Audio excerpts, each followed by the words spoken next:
paracetamolis didina autizmo riziką. Po naujausių politinių pareiškimų, kurias iškelia Trumpas, kas iš tikrųjų žinoma iš mokslinių duomenų. Rugsėjo 22-23 vieši pareiškimai pareiškia apie tariamą ryšį tarp Tylenol ir autizmą. PSO pabrėžia, įrodymai apie paracetamolio vartojimą nėštumo metu ir autizmą tai yra nepastovus, nenuoseklūs. FDA paskelbė inicijuojantį etiketės atnaujinimą, įspėjant apie galimą asociaciją, bet nenurodant priežastinio ryšio. Visgi ką sako tyrimai? Yra asociacijų, pavyzdžiui, JAMA tyrimas su virkštelės kraujo biomarkeriais parodė, kad didžiausia prenatalinė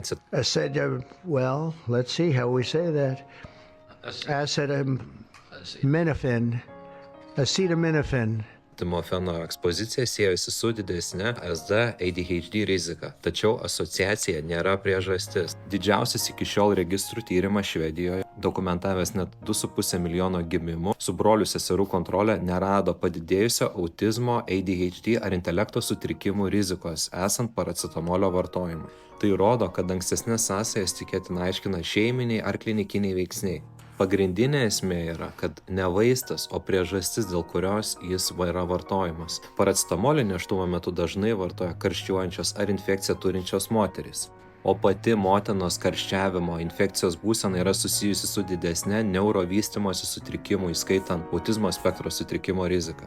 Dėl teiginys paracetamolis sukelia autizmą yra neparemtas. Labiau tikėtina, kad bent dalį rizikos paaiškina indikacijos, tai yra karščiavimas, infekcija, kiti motinos sveikatos veiksniai, o ne pats vaistas iš savęs. Ką rekomenduoja klinikinės gairės? JAV akušerių ginekologų kolegija ir kitos profesinės draugijos pozicija išlieka. Paracetamolis yra pirmo pasirinkimo analgetikas ir antipiretikas nėštumo metu, kai jis yra mediciniškai indikuotina, vartojant mažiausią veiksmingą dozę ir trumpiausią laiką. Alternatyvos, ypač NVNU vėlyvojų nėštumo metu, turi labiau pagrįstas rizikas. Taigi, jeigu nėštumo metu aukšta temperatūra, ją būtina valdyti, nes pats karščiavimas gali būti žalingas vaisiui. Pasitarkit su gydytoju.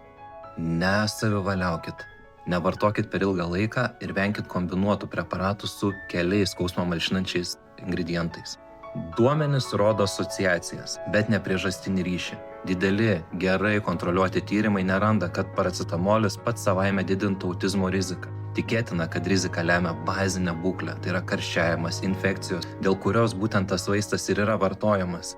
Klinikinėje praktikoje vadovaujamės principu: indikacija, mažiausia dozė, trumpiausias laikas, konsultacija.